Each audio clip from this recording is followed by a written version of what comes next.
All of us want to think that our lives have purpose. Some simply hope to be good fathers, good mothers, and do some good along the way, and that's fine. Some long to make a difference in the larger world and see things, big things that they might accomplish that would help people. Some wish to leave their imprint on history, to be someone that's a mover and a shaker and really do something that the world will remember. And that's the key, because most of us, most of all, we just want to be remembered for something. As a matter of fact, that desire is one of the reasons why we have the idea of 15 minutes of fame and people willing to do some of the craziest things imaginable to get that, just to be remembered. The reason why people will do terrible things just to go down in history. But when we put that with a higher purpose, then we understand really what we're talking about with legacy. Each of us chooses what we wish to leave behind in this life, knowing that we cannot live forever. We're going to leave unless the Lord comes first. We will leave, and therefore we'll leave something. And we must then learn to think beyond ourselves and beyond our lifetime to what we offer others and therefore the future. And that's really what this is about. This is the essence of having a legacy. Because a legacy is what is left behind through the actions of a lifetime. You cannot do anything after your life to change what you're going to do to be remembered. This is what we have. And that's then what we make of it. A parent leaves behind children, maybe grandchildren and great-grandchildren. A businessman leaves behind maybe his business, wealth. An artist leaves behind evidence of creativity. An author leaves behind his thoughts. But what does a leader leave behind? When Nehemiah left the palace of Persia for the ruins of Jerusalem, he wished to rebuild its walls and restore safety and security for the people that were there. And that's what he did. But the fact is, as you read in the book of Nehemiah, he did so much more than that. And that's why what we see in him is a true legacy of leadership. Through his leadership, he changed the future of Jerusalem without any question. He altered the course of history, not just for the Jews, but for everything. He forged the future of a people. But how he did it is the key. It's not just that you will be remembered or you accomplish things, but how you do it matters. And that's the true legacy we see with Nehemiah, a legacy that deserves our attention and imitation. Because it's all about what you want people to remember you contributed to their lives as a leader. So as we look then, we've already looked at the entire book of Nehemiah for lessons. But now we want to look at the whole and think about this from the point of view of what we remember about Nehemiah and why. And the first thing I want us to consider is that as leaders, we ought to want to leave a legacy of service behind. And this is what is detailed, really, that attitude in the first 5 chapters. In Nehemiah 5, verse 19, though, it says this: "Remember me, my God, for good, according to all that I have done for this people." That's a statement about service. He's coming to that point of where he was and all that he had already accomplished with the rebuilding of the wall. And he's thinking of it in terms of what I've done for this people.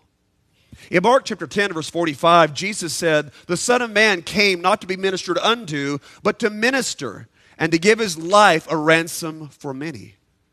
Jesus came to leave a legacy of service. And that is our model.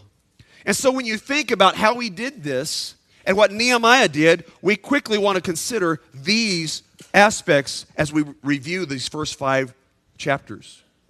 The first thing we note with him in serving is he was interested in them.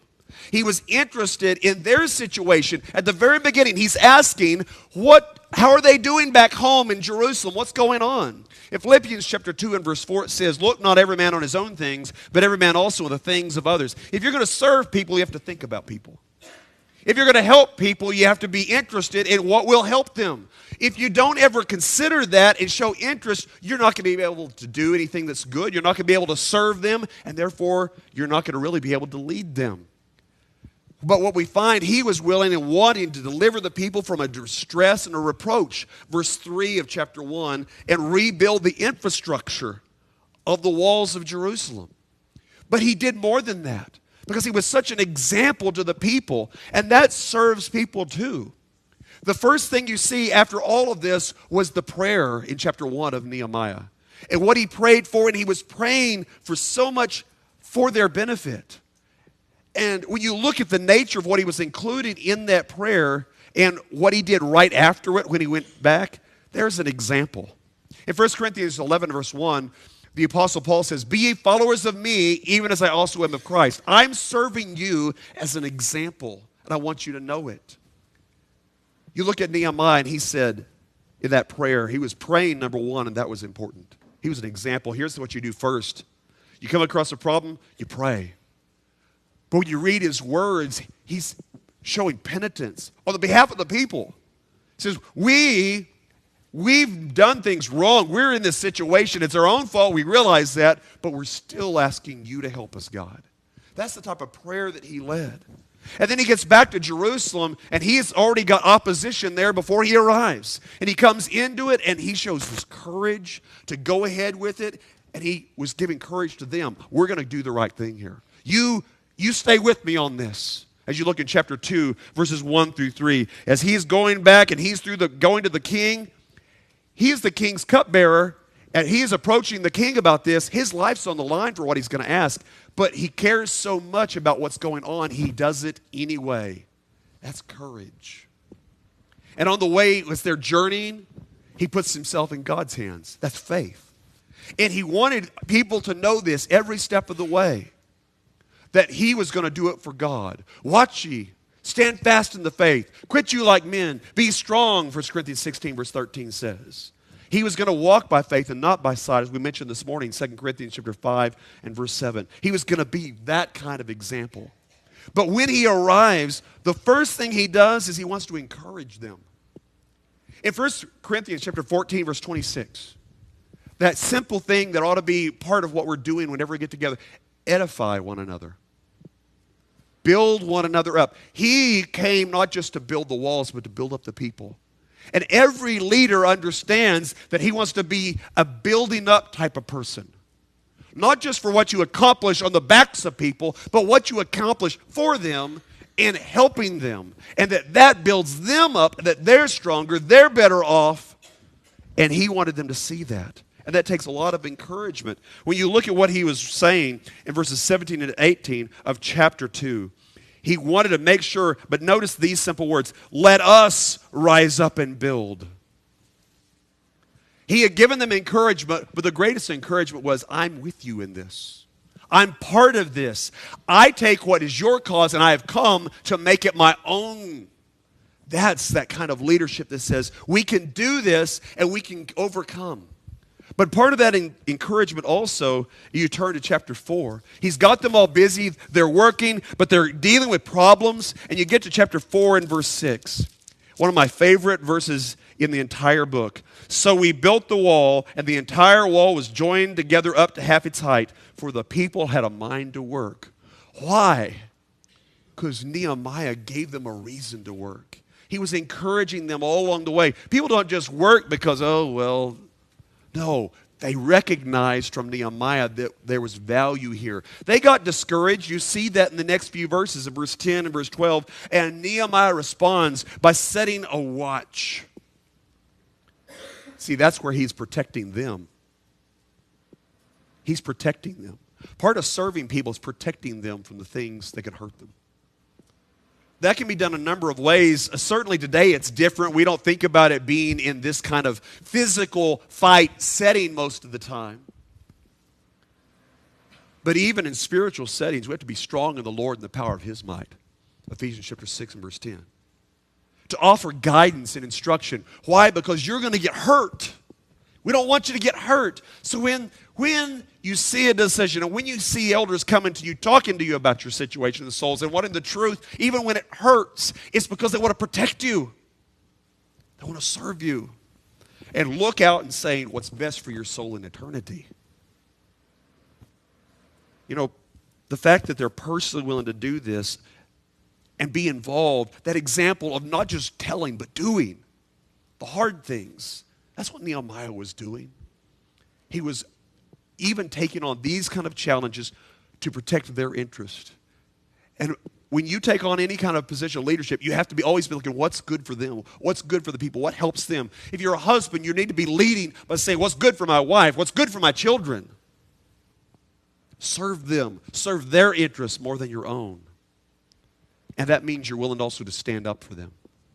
Because you recognize what they have in need. And you're not going to let something come and hurt that.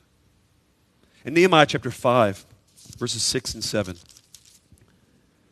there's been opposition arise to all of this. And I became very angry when I heard their outcry in these words. They've been mistreated. There were some people among the Jews who have been mistreated by their own people. After serious thought, did you catch that? After serious thought, I rebuked the nobles and rulers and said to them, each of you is exacting usury from his brother. He didn't run off rash, saying things before he thought. He took the time to think about it. But once he had thought about the situation, the people, what had happened and what was right, then he spoke up without any question. And he took a side and he stood up for those who were in need. In James chapter 1 verse 27, it says, pure religion and undefiled before the Father is this. It says, to visit the fatherless and the widows in their affliction and to keep himself unspotted from the world. What are we to do but to stand up for people who cannot stand up for themselves? Leaders have to do that, and sometimes they're standing up for you and you don't even know it. To protect, to guide, to help, to keep problems from entering your life by making sure you hear about things and get the protection that you need. Legacy is not leaving something for people. It's leaving something in people. When you truly serve people and not just an organization, they will remember. And that's what a legacy really is. Second of all, leave a legacy of resolving issues. This picks up in chapter 6 and is essentially what chapter 6 is all about. Because when you think about what a leader has to do, conflict and managing conflict is a large part of it.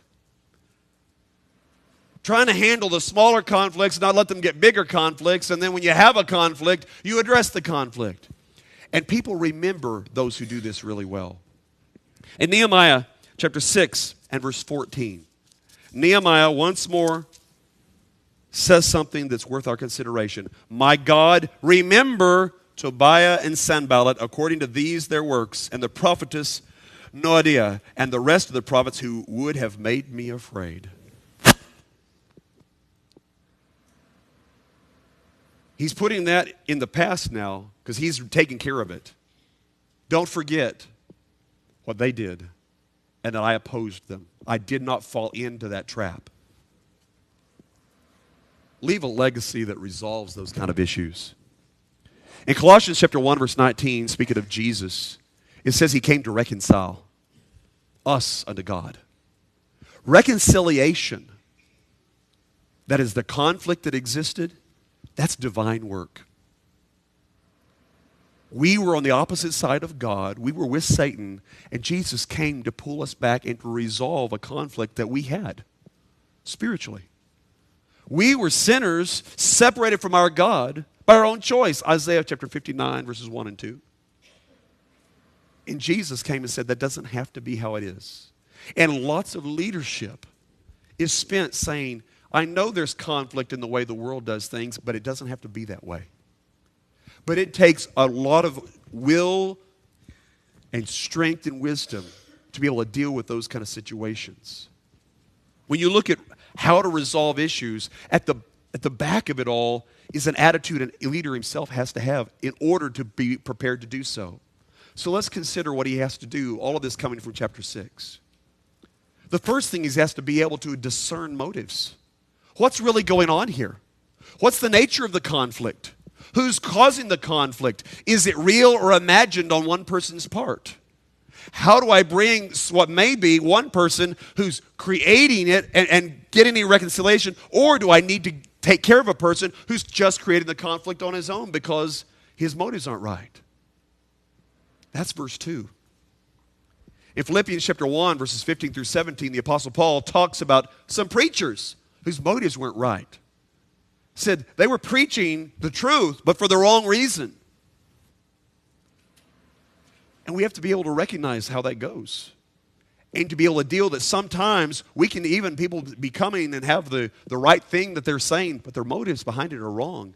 And that in the end can create problems. And that's why leaders have to be able to look ahead and see the potential conflicts that can exist with people trying to manipulate them. And that's what was going on here. To avoid conflict, you have to realize that someone's actually trying to introduce it. In verse 3 of chapter 6, it's important, and a leader has to be able to keep the right priorities, or else someone will skew them away. For example, by the nature of conflict. One of the greatest problems we have is often that all it takes is Satan coming in and getting your attention away from your purpose so to make you deal with conflict. So part of resolving conflict is never letting conflict dominate in your mind. That even when it's been forced upon you, you address it and then you get back to what you're really about, who you are. Because otherwise, you can easily become a people who are all about the conflict. And you can easily become known for that and proud of, hey, look at what we oppose. Yes, but what are you for? And leaders have to be able to know that and not let the opposition dictate identity. Otherwise, you cannot resolve conflict. If you're all about the conflict, you cannot resolve the conflict. And that's why leaders have to really know how to do this. Colossians chapter 3, 1 and 2. If you then be risen with Christ, seek those things which are above, where Christ is, sitting at the right hand of God. Set your affections on things above, not on things on the earth. You keep those as your priorities and make that why you have the opposition to things. But never forget why you're doing what you're doing. Don't let the conflict dominate, and therefore you won't let people who are always trying to create a problem dominate either. But when that comes up, you have to be willing to speak out as a leader. Because a lot of times the nature of conflict comes in, and it's not some big thing that's going on and someone's coming up and shaking their fist in the elder's face. Sometimes the conflict is one member going behind the scenes to another member and creating a problem. Well, sometimes that has to be addressed when that happens. And so when there is something that ultimately comes out as being an attack on the work, it has to be addressed. In Acts chapter 4, 19 and 20, the apostles have been brought before the Sanhedrin, and they're challenged. They're told, okay, you don't need to be preaching in this Jesus name anymore.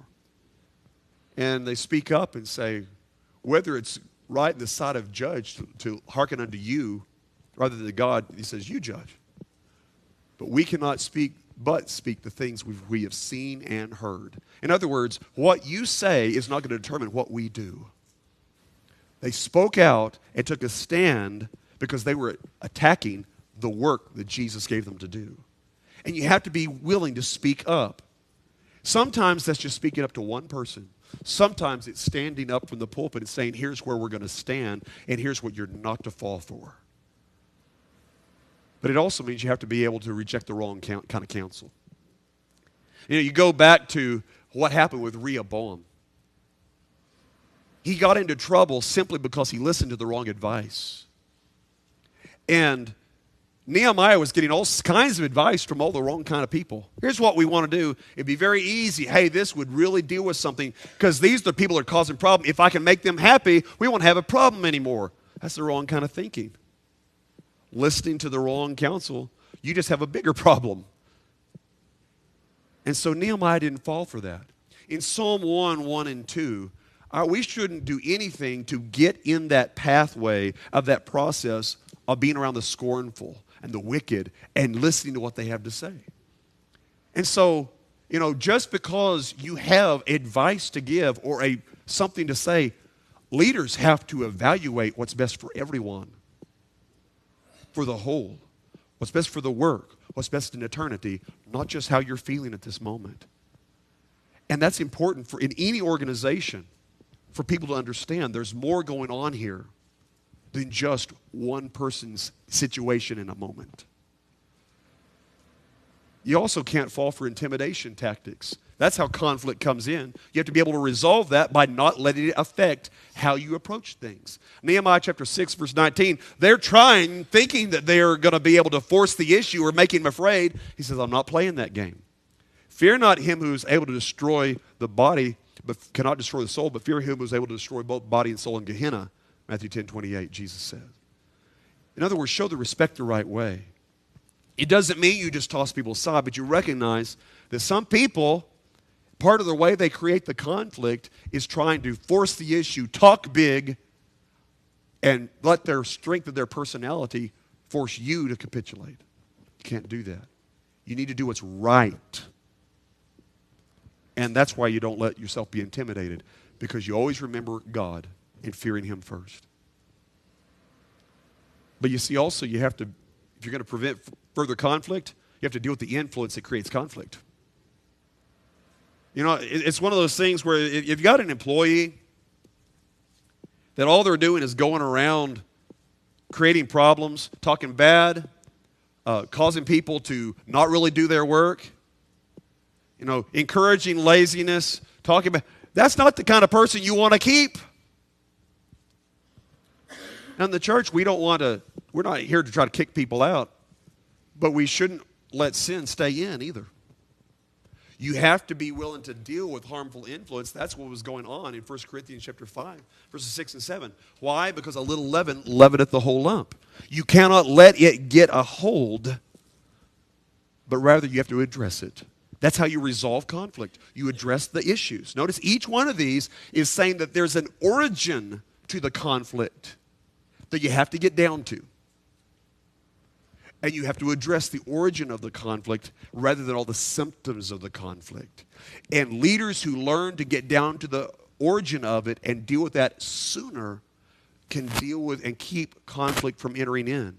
That's why in 2 Corinthians chapter 6, verse 14, the nature of that influence, do not be unequally yoked together with unbelievers. That principle of letting someone come in to dictate and to grow and to pull in, it can be very easy. Hey, we got someone here that just came in that's really willing to work. What kind of influence are they giving? You need to know that before putting them in charge of something. What if it's the wrong influence and you just gave them a platform to spread? You have to be mindful of it. And through all of this, Nehemiah chapter 6 and verse 9, for they were all trying to make us afraid, saying their work will be weakened in the work and it will not be done. Now therefore, O God, strengthen my hands. You rely on God, you do what he says to do in dealing with these kind of conflicts, and then you turn to Romans chapter 8, verse 31. If God be for us, who shall be against us? And you move forward. One of the best feelings in the world is knowing that your presence and absence both mean something to someone. That's what a leader can do, that you make that kind of difference in a person's life. When you work to help people resolve problems completely, whether as a congregation or as individuals, and you're willing to take on the difficult task of confronting the problem head on, even though it may actually be done behind the scenes, people will remember. Thirdly, leave a legacy of improvement. In Nehemiah 13 now, verse 14, Nehemiah says, remember me, O my God, concerning this, and do not wipe out my good deeds that I have done for the house of my God and its services. That is, I have left this situation better off for my having been part of it. It is in much better shape now than when I came. And it's that kind of understanding of improvement that ought to be the goal of every leader, regardless of what you're doing. That things are better for my having been part of this and led. In Ephesians chapter 2, 14 through 16, you think about what Jesus improved. He improved the situation of man in bringing peace to God, of bringing people together and making it possible to resolve all those kind of tensions, to bring in the gospel instead of the old law for our benefit, and to have complete forgiveness being possible and giving heaven as our hope. That's the kind of legacy that he left, and that's our model that we ought to want to improve things to that degree. So what do? If you're going to improve things, we need to think about what we want to build. And this is what Nehemiah did. Rebuild a sense of belonging in the organization. Make it a place that people want to belong. That's appealing as an atmosphere. Nehemiah chapter 7 and verse 5, and all this is from chapter 7. Make it where it's appealing. We want to be part of this. We want to be part of this people. We want to belong. We want to be known for being with you. In 1 Peter chapter 1 and verse 22, he talks about what they had gained. It says, and purifying your souls through the obedience of the truth unto, and by the way, that was with unfeigned love of the brethren. It was with love, but what you got out of it was a people to love. A sense of belonging, relationships. You know, if you're going to have an organization where nobody has a good relationship, that's an organization destined for failure. But when you have people that are brought together and can now say, we belong, and it has a meaning to them personally, and that's what the challenge is. Rebuild it in every single individual that you belong here because you matter here, and we have something that you can gain from here. It's that kind of sense of belonging. So you rebuild in people. A lot of times there have been problems. People need that rebuild. They enter doubt and they feel detached. When people come back and they have been away in sin, they are going to need help, not just on the day they come forward, not just in reminding them of what they do right, but they need to understand they belong again. Remember in 2 Corinthians chapter 2, he talks about renewing your love for him. Make sure they know they belong. But make them feel it. You also, in doing this, need to build and rebuild respect for high standards. You know, if you go into any organization, one of the things, if there's been a problem and you're entering in, you have to build up the standards first because things have been allowed to kind of go down the tubes. And you say, what do we need to do to be successful again? Well, the first thing is we have to realize that we have to do better than what we've been doing. That means setting a higher bar. Nehemiah chapter 7, 61 and 64, in both the nature of the priesthood and of who could have lay claim to being part of the people, he put the standards up where they needed to be. In John 17, verse 17, it says, sanctify them through thy truth. Thy word is truth. Standard, a standard of holiness that's built on the reality of what God has revealed. And to say, we can do this. But to rebuild that respect in saying, look, if you go in somewhere and the truth hasn't been taught, maybe not error, but just not truth. It's going to take a while for people to realize there are standards, and we have to go back to the standards. That's what Nehemiah accomplished with Ezra coming in. Raising up and saying, this is what it is to be God's people. It's more than just showing up. It's more than just having your name in the directory. It's more than just Sundays. It's life. Raising the bar and then saying, this is what is expected of you. And you can do it. You're capable. You're valuable. You're meaningful. This standard ought to be your standard because you're a Christian. Because rebuilding that respect for what God says, instead of thinking that God's got to congratulate me for doing so much for him, and instead seeing how much he's done for us. And rebuild that understanding. And that means rebuilding a culture of giving as well. Nehemiah dwelt among the people, and he encouraged them, and the people he gave up his salary. He gave extra to the people and encouraged everyone that could to give. And he recreated a culture in which giving was part of what we are. In 2 Corinthians chapter 8, verse 5, Paul commends the Macedonians to the Corinthians as an example because it says they gave first of themselves. They were willing to give financially because they'd first given them their hearts. And to make that what we are, that it just is natural to give. It's part of who we are that we give. And that when we realize that this work can benefit, that souls in Wisconsin, in South Africa, in Scotland, in India, in Cleburne, can benefit when we give. And not just give financially, but give of our time and our encouragement and the small little things that this matters. You see, a lot of times I'm convinced people don't give because they don't see how their giving matters. Rebuild that sense of giving with purpose and meaning. And rebuild a sense of normalcy. That is, if all you're doing is running around and everything always seems in an uproar, it's hard to feel comfortable. When you come in with understanding, here's what's expected. I can expect there's a certainty to it. There's a routine I can get into and I can be part of. And I can relax. Now I can really do things better. I have room to grow because the atmosphere and environment encourages that. The peace of God which passes all understanding keeps our hearts and minds in Christ Jesus.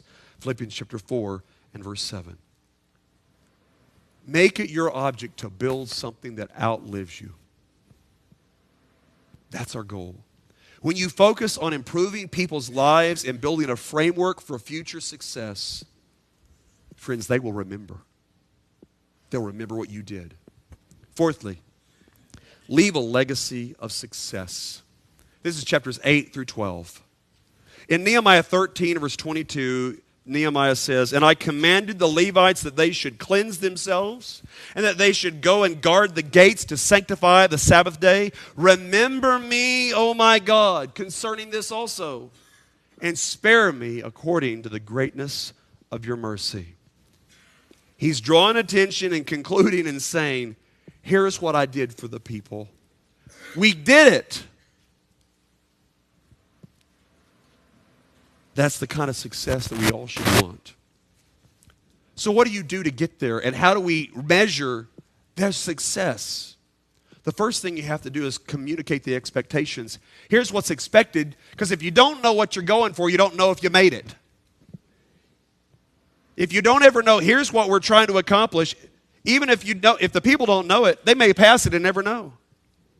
And therefore, they never got to feel success along the way. But when you communicate, here's what we're doing, now there can be success. He came together, they had the reading of the law, the people knew what was expected of them, and they said, we will rise to do it.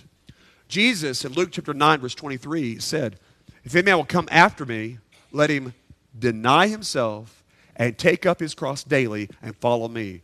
That was giving out some expectations. He communicated in everything he did in preparing for the kingdom to come. He said, here are the expectations. And we need to do that. You need to understand that this is success.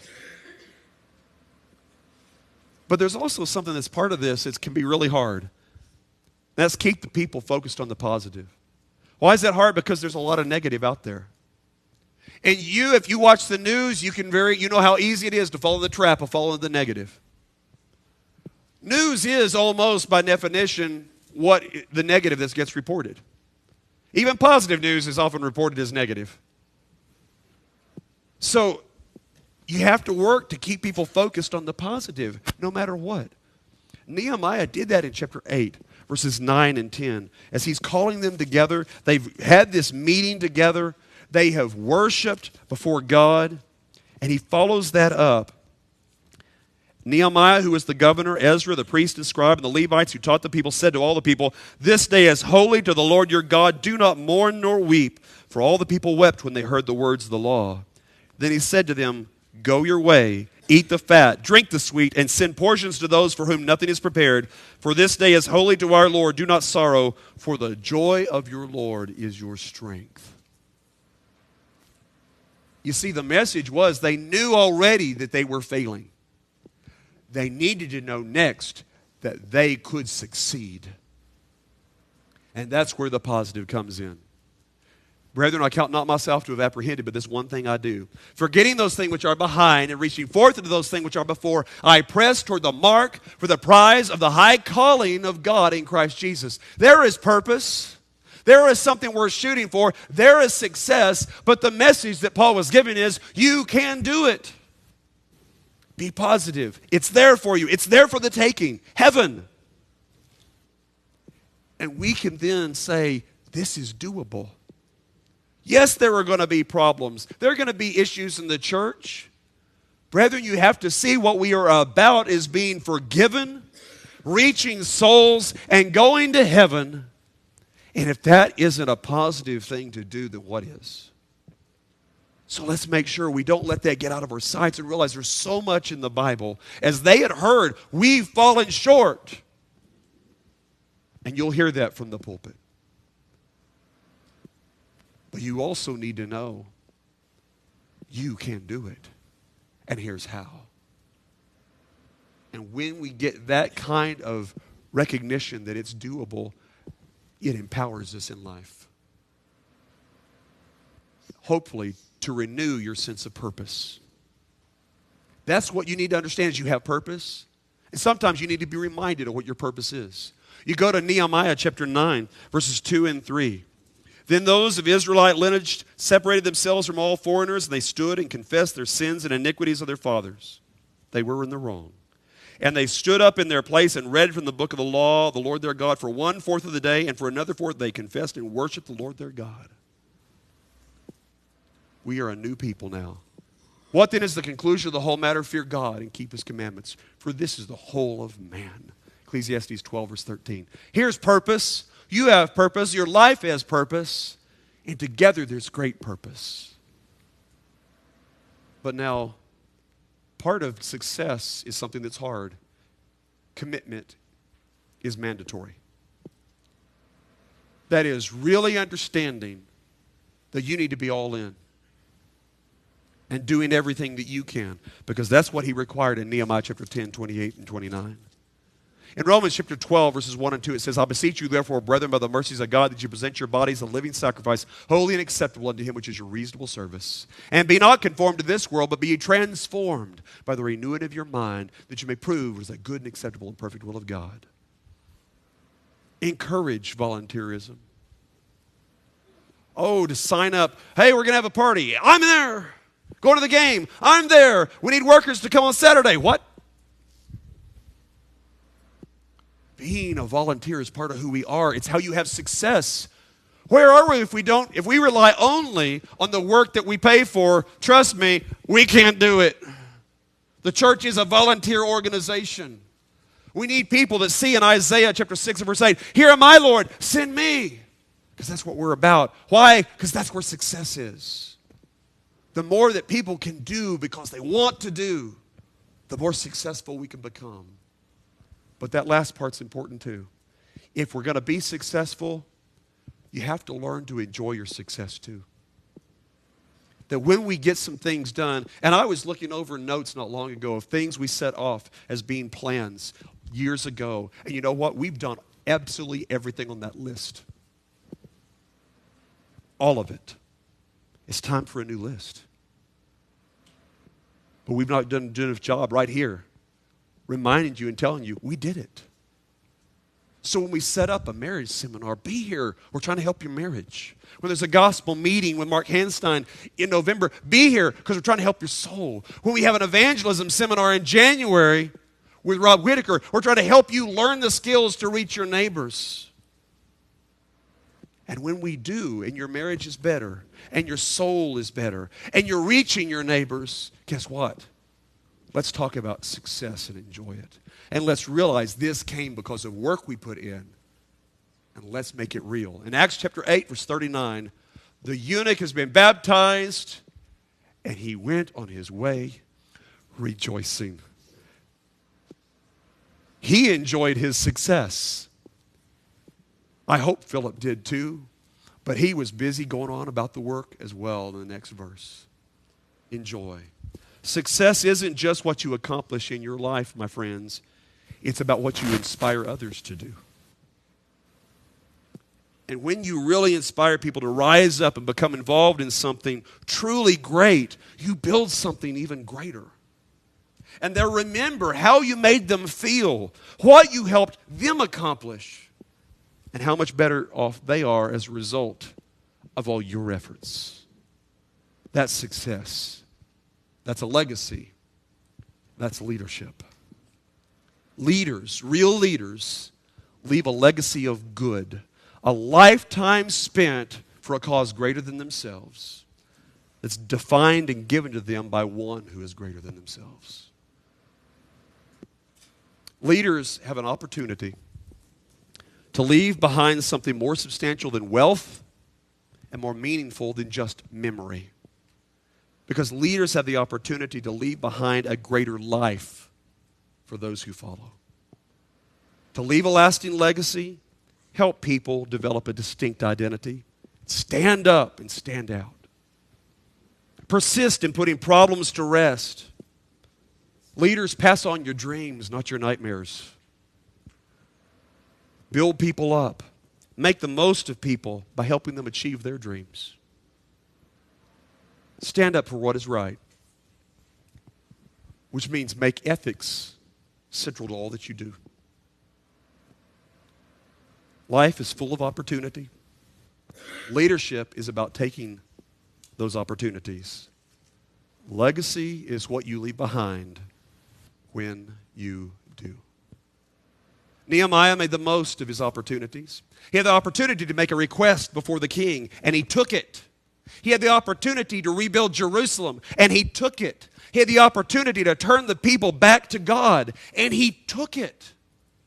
And most of all, he had the opportunity to make a difference for God, and he took it. And this made it possible for him to close his account at the end of the book of Nehemiah with this simple request: remember me, O my God, for good. My friends, if your actions create a legacy that inspires others to dream more, learn more, do more, and become more, then you are an excellent leader. This was the legacy of Nehemiah. And this can be what your life is about too. When you dedicate your efforts of leadership the way that Nehemiah did, you will leave a legacy of lasting value that people will always appreciate, and that God will remember too. The beauty of the gospel is about leading people to the cross, into the waters of baptism for their salvation, Acts chapter 2, verse 38, and up into a new life, and to lead them to heaven. And if you've never obeyed the gospel, we want to give you that opportunity right now. If you've already done that, think about what you can do as a leader to leave a legacy. It may be small in some ways. It may be personal. It may be you lead one person to Jesus. Leave something behind for someone else that's for God. If you're subject to the invitation, would you please come while we stand and sing?